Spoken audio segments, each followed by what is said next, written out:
Bonjour et bienvenue pour ce 20e numéro des podcasts de Théa et Zach. Bonjour Théa. Bonjour Zach. Ah ben voilà, 20e déjà quand même. 20 semaines. Ça déjà. se fête. Ah ben quand même. Ça mérite des cookies. Ça mérite des Comme cookies. to the dark side we have cookies. Ah, comme the dark side we have cookies.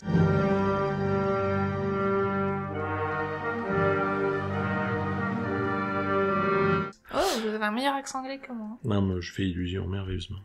Comme to the dark side we have cookies. Ah, ça fait presque peur. C'est vrai. Voilà, eh bien nous sommes réunis aujourd'hui pour parler santé. Nous avons reçu une question de Patoun.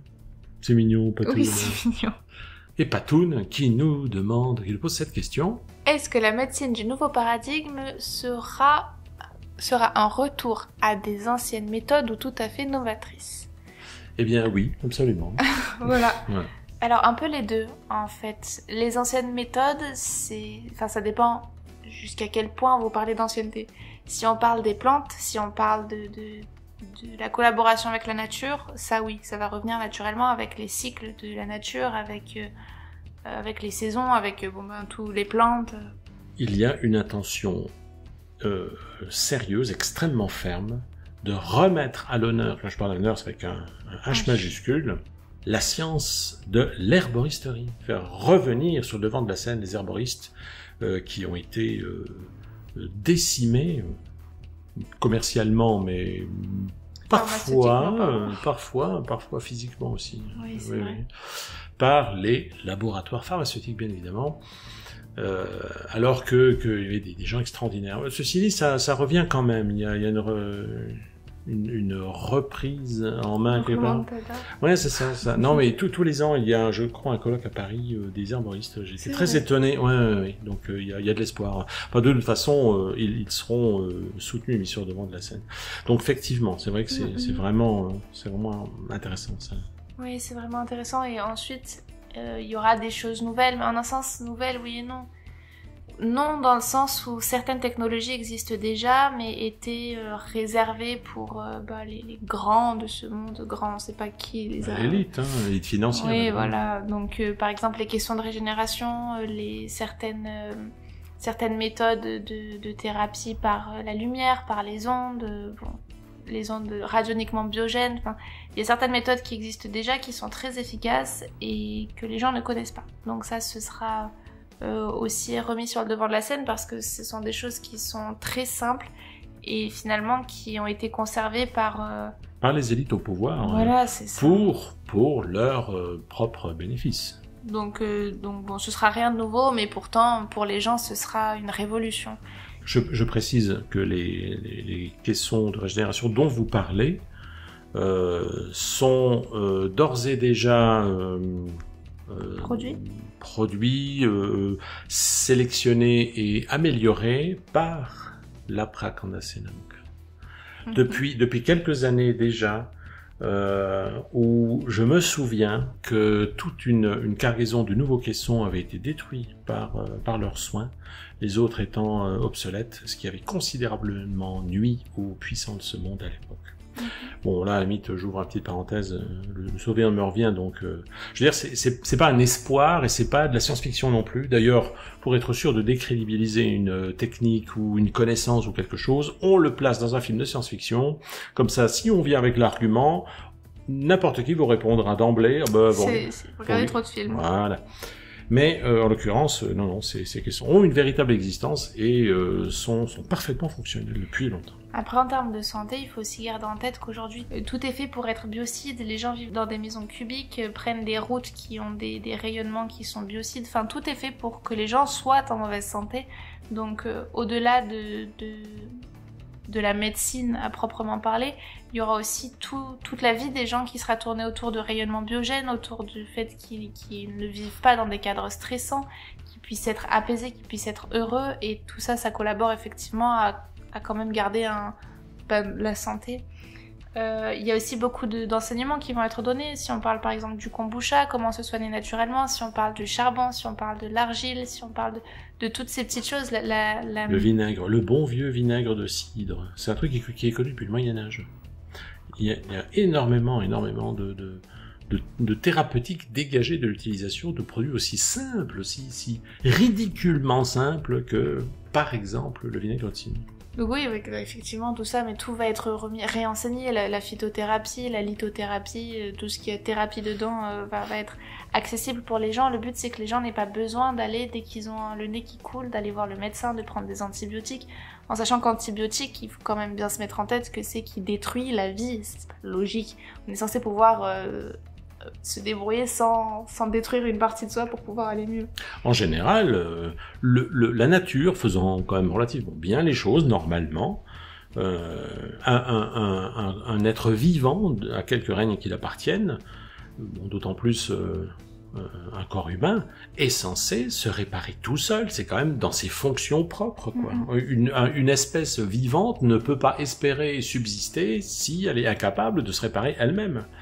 Or, effectivement, il y a un business énorme autour de la destruction de la santé pour que puisse se développer à son dépens, au dépens de la santé, un énorme business de retour à la santé, mais précaire, pour entretenir la maladie quand même, pour continuer à donner des médicaments, etc. Enfin, c'est de la folie, quoi. Oui. Surtout que dans le nouveau paradigme, les gens ne paieront pas, les soins de santé ne paieront pas leurs potentiels médicaments, ou en tout cas les médications dont ils auront besoin. Tout sera pris en charge parce que... Là, j'apporte une petite nuance. C'est effectivement vrai, dans la mesure où, c'est comme l'enseignement en l'occurrence, ça part du même principe. Il y aura des thérapeutes donc des médecins, etc. Bon, voilà. En sachant, je ouvre la parenthèse, ça me fait plaisir de le lire chaque fois que je peux le caser, que les programmes de formation en médecine à l'université sont écrits, sont rédigés, sont conçus par l'industrie pharmaceutique. Aujourd'hui. Oui.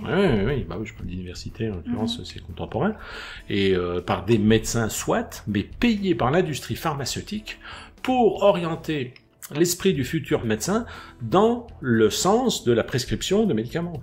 Parce que quand le médecin ne prescrit pas les médicaments qui sont promus par les visiteurs médicaux qui passent chez eux, faut voir, là, ils ont la sécurité sociale, pour la France en tout cas, mais c'est pareil dans les autres pays, directement sur le dos. Hein. Donc c'est quand même pas simple pour eux. Hein. On parle, les médecins, ils ne peuvent, on leur enseigne qu'ils sont des dieux quasiment, parce qu'ils ont la connaissance absolument infuse, alors qu'on leur enseigne des conneries. Et ils ont le pistolet sur la tempe si jamais ils n'obtempèrent pas. Et l'ordre des médecins est également à la solde des laboratoires pharmaceutiques. Ils brassent des milliards, vous imaginez la puissance du pouvoir de l'argent, c'est hallucinant. Donc effectivement. Maintenant, les anciennes méthodes, hein, vous parliez du kombucha. Le kombucha, ça a 5000 ans d'histoire quand même. Hein, D'histoire connue. D'histoire connue, effectivement. Donc c'est vrai que ça offre un panel extrêmement vaste. Alors je disais que les thérapeutes agréés par l'archimagisterium, c'est-à-dire des gens qui prendront l'engagement, et on vérifiera, l'engagement d'une honnêteté absolue, qui accepteront d'être payés par l'archimagisterium, eux dispenseront des soins effectifs, parce que finalement les médecins aujourd'hui sont des diagnosticiens. S'ils n'arrivent pas à diagnostiquer, au-delà du rhume ou de la grippe, ils envoient chez un collègue, chez un spécialiste. Le spécialiste a à sa disposition une technologie également relativement vaste, et en fait ils font des diagnostics. Ah, vous avez ça, et ça s'arrête là. Alors qu'est-ce qu'on donne ? Un médicament pour atténuer la douleur, pour atténuer le symptôme, mais c'est tout. Il n'y a pas de thérapie, vraiment. Oui. Pas vraiment. Donc c'est quand même très délicat. Alors quelqu'un qui sera capable de guérir quelqu'un, un malade, parce que la maladie témoigne de quelque chose, donc il faut prendre le problème en amont, évidemment. Et eh bien, dès lors qu'il sera capable de faire ça et qu'il s'engagera à le faire parce qu'il aura la vocation, eh bien, il sera agréé par l'archimagisterium. Qu'il aura aussi les études en rapport. Hein. Ah bien entendu. Bien entendu. Les compétences. Évidemment. Et les programmes de médecine ne seront pas pondus par des gens à la solde d'une industrie quelconque. Et eh bien, dans ce contexte-là, n'importe qui pourra aller se faire soigner gratuitement en tout état de cause. Maintenant, les gens qui prétendront pouvoir soigner les autres, même par des méthodes fantaisistes, eh bien, en seront capables, mais à ce moment-là, eux seront obligés de se faire payer pour ça. Bah, en tout cas, ils pourront se faire payer ou pas, ceux qui verront les ceintures libres, mais ils ne seront pas avalisés par l'Archimagisterium, et dans ce cas-là, ils auront le droit de se demander à se faire payer. Donc les soins prodigués par leurs soins seront payants. Évidemment. Mais l'Archimagisterium ne garantira pas la probité de leur méthode ou de quoi que ce soit. C'est comme le rebouteux qui dit bon bah moi je sais bien faire, ça fera 50 €. Mais si ça marche. Si ça marche, mais c'est aucun problème. Oui, pas de souci. Mais en tout cas, ce sera pas vérifié quoi. Effectivement. Par l'Archimagisterium. Maintenant, si le rebouteux en question est capable d'attester, et là encore passage devant une prêtrie, d'attester être capable d'obtenir des résultats, parce que personnellement j'en ai connu des rebouteux, et il faut voir, c'était des gens d'envergure, eh bien s'ils sont effectivement capables de guérir les gens, eh bien ils seront avalisés, parce qu'ils obtiennent des résultats, et parce qu'ils sont honnêtes. Oui. Ils sont honnêtes. Donc voilà, s'ils font ça pour l'amour de l'autre et pour l'amour de la santé, eh bien ils le seront. Ils le seront. Oui. L'essentiel, c'est le résultat. À la limite, quelqu'un viendrait, bon là on n'ira peut-être pas jusque-là, mais admettons, à moins que quelqu'un vienne se prétendre d'être capable de soigner quelqu'un et sabote le malade, alors là ça passera pas par contre. Mais si quelqu'un vient à une méthode qui guérit miraculeusement par suggestion ou admettons que ce soit un placebo, qu'il soit un beau parleur, mais qui guérit les gens se ressortent et ils ne sont plus malades, il y a plus rien. Eh bien, il aura le droit de pratiquer, puisqu'il obtient un résultat. En fait, il faut juste dissocier la médecine du business. C'est tout ce qui va se passer. Exactement. La médecine, ce sera vraiment pour aider les gens, en sachant que l'Archimagisterium ne validera jamais les gens qui font de la thérapie pour se soigner eux-mêmes. Vous savez, il y a eu une grande mode à un moment donné de « moi, je veux être thérapeute ». Parce que moi j'ai des problèmes et comme ça je vais soigner ceux des autres, ça ne fonctionnera pas. Mais bon, c'est un parallèle, c'était l'occasion de le dire quoi. Après il y a aussi le fait qu'aujourd'hui la génétique de l'humanité est extrêmement abîmée, chose qui dans quelques générations ne sera plus le cas. Ça va aller très vite et les gens vont très vite être en bonne santé, déjà quand on va réduire tous les produits chimiques qui sont partout, tout ce qui est dans la nourriture, dans les médicaments, dans les vaccins, dans les télévisions. Dans les vaccins, Bon, il y en a une liste longue comme le bras de choses qu'on pourrait vous citer qui sont nocifs pour la santé. Rien que la radionique des espaces dans lesquels vivent les gens, tout est fait pour que les gens se meurent. Les micro-ondes, les GSM, les additifs alimentaires. Tout. Donc quand tout ça aura évolué, en parallèle, il y a une réparation aussi qui se fait sur la génétique de l'humanité qui est aujourd'hui clairement dévastée. Et tout ça, ça va aussi permettre aux gènes humains de se recréer, de se reconstituer, de refaire quelque chose de viable. Là, aujourd'hui, sincèrement, c'est un miracle que les gens puissent vivre avec l'état de la génétique humaine à l'heure actuelle. Normalement, un humain qui est en bonne santé, il peut vivre jusqu'à 1000 ans. Bon, on a limité ça pour que les gens ne vivent que 500 ans parce que déjà, il y a du monde on peut pas tous vivre en même temps sur la même planète. Donc, il faut qu'il y ait aussi un renouvellement régulier. Et puis après 1000 ans, franchement, ça peut être parfois long. 500, c'est déjà pas mal. 1000, faut les encaisser, honnêtement. Donc 500 ans, si quelqu'un se fait couper un doigt, normalement, le corps est censé pouvoir faire repousser ce doigt. Donc aujourd'hui, on se dit, c'est un peu fantaisiste, mais c'est dans les capacités normales d'un corps humain en bonne santé. Rien n'empêche la génétique humaine de permettre qu'un membre amputé ou un organe amputé le repousse. Non. Rien ne l'empêche. Comme les dents. Il suffit d'arranger l'information du gène en rapport et c'est parfement possible. Et de manière naturelle. De manière naturelle, oui. Pas en triturant le gène de manière bizarre avec... Non. Comme, effectivement, comme vous le soulignez, un être humain est capable au maximum de vivre dans des conditions adéquates vraiment digne, de A à Z et digne. digne jusqu'à un millénaire. C'est hallucinant et pourtant c'est une effective réalité génétique. Les gens seront en bonne santé dans 2 générations, 3 générations, on ne verra plus jamais les gens, les vieillards, les personnes vraiment âgées qui sont courbées, qui ont la peau toute ridée, ça n'existera plus parce que c'est comme un état de décomposition, mais vivant, c'est absolument inhumain, c'est pas censé exister, ça n'existe dans aucun règne, c'est pas censé être possible. Donc finalement cette humanité est capable de miracles. Pour l'instant c'était pas dans le bon sens, mais c'est dire à quel point cette humanité est solide quand on voit le nombre de choses qu'elle se prend dans la tête et le fait qu'elle tienne encore debout, ça tient du miracle. Ça tient du miracle, franchement. Donc les conditions de vie beaucoup plus dignes, beaucoup plus biogènes dans absolument tous les aspects de la vie. Les gens seront épanouis, seront heureux, donc tout ça aide aussi à un maintien d'une santé. Les gens seront enseignés aussi, quand il y a un symptôme, ça vient de ça, on n'est pas obligé d'aller chez le médecin parce qu'on fait une petite mise à jour, son corps, un petit rhume au printemps, ou il y a des choses qui sont normales et les gens ont vite tendance à en faire une montagne parce que la télé a dit, parce que c'est sûr que si on regarde certains sites internet, on a le nez qui coule, c'est qu'on a un cancer en phase 36 d'un organe qui n'existe même pas dans le corps, donc les gens seront enseignés. Il y a aussi tout ce stress dû au pouvoir qu'ont les médecins, où tout devient tout de suite très inquiétant, tout devient oppressant, tout devient grave, alors qu'en réalité c'est juste une mise à jour, c'est juste une adaptation du corps à quelque chose de nouveau, tout va bien, quoi. Jamais aucune maladie n'a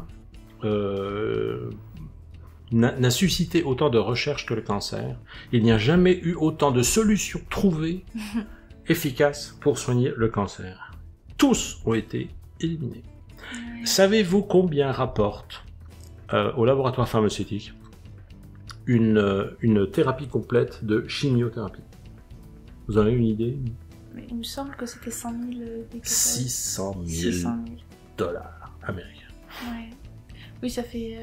Et des cancers, tout le monde en a toute sa vie. Ça va, ça vient, ça va, ça vient. Ouais. Si tout par hasard, pourquoi ils incitent tellement au dépistage? Pour tomber sur un cancer. Ben voilà, s'ils tombent dessus, hop, ils vous récupèrent et ils vous tuent à petit feu.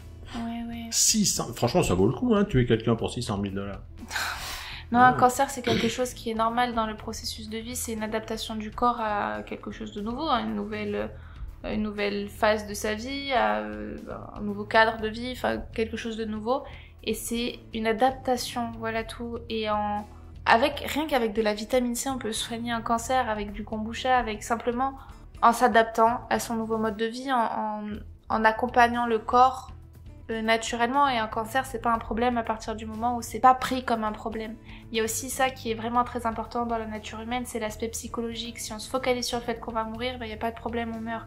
C'est pour ça que les personnes âgées en maison de retraite, une fois qu'elles sont en maison de retraite, elles meurent parce qu'elles baissent les bras, quoi. Ça vaut plus le coup de se battre. Il y a des gens qui meurent du cancer, qui meurent sans radiothérapie ou sans chimiothérapie, ils en meurent. Il y a des gens qui meurent de la grippe, il y a des gens qui meurent d'un rhume, il y a des gens qui meurent c'est un principe d'autodestruction. C'est-à-dire qu'il y a quelque chose au-delà duquel ils sont incapables d'aller, une frontière vitale pour eux, qu'ils sont incapables de transcender. Ils restent bloqués là. Et le principe autodestructeur se met en route. Ils ne luttent plus pour la vie et ils meurent. Mais après, ça peut être sous forme de maladie, ça peut être sous forme d'accident, ça peut être sous forme de à peu près tout ce qui est possible. C'est un suicide. C'est une forme de suicide, effectivement. Une fois encore, les gens ignorent absolument le monde dans lequel ils vivent et les lois qui le régissent. Et leur puissance. Leur puissance propre. Ça leur a été caché, forcément. Donc c'est aussi... Bon, là, on n'a pas le temps en 20-25 minutes de vous parler de tout ça. Bon, c'était censé être 10-15 minutes. Mais c'est quand même quelque chose de très intéressant et c'est quelque chose que les gens recevront comme enseignement presque à partir de leur naissance. Le but, c'est que les gens aient des connaissances et de l'expérience. C'est que les gens sachent, on peut pas demander à une civilisation d'évoluer si on leur cache tout. Et ça, c'est quelque chose qui est vraiment, vraiment, vraiment important dans le nouveau paradigme, c'est que les gens apprennent, on va inciter les gens à apprendre pour qu'ils puissent se faire leur propre avis. Sans ça, ça peut pas fonctionner. Le but, c'est que l'humanité devienne maître d'elle-même, c'est que les gens soient maîtres d'eux-mêmes. Une humanité esclave, déjà, c'est nul. Personne n'a envie de s'en occuper. Aujourd'hui, qu'on se le dise, les gens sont censés pouvoir être autonomes, les gens sont censés pouvoir vivre, s'accomplir et être heureux. Et pour ça, il faut qu'ils puissent avoir connaissance de comment ça fonctionne. Absolument. Je rebondis sur l'argument d'un cancer qui est susceptible de pouvoir être soigné par la vitamine C. Dit comme ça paraît complètement absurde, complètement fantasque. Alors, je vais prendre une capsule un cachet de vitamine C, 500 mg d'acérola, puis pouf, plus de cancer.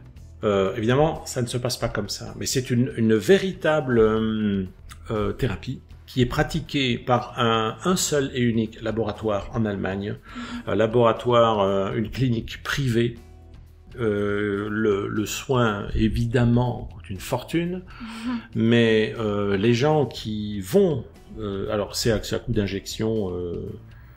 on ne peut pas faire d'hypervitaminose avec la vitamine C. On en injecte des quantités pharaoniques et en fait, il n'y a pas de saturation du corps par la vitamine. Elle est éliminée par les urines, c'est tout.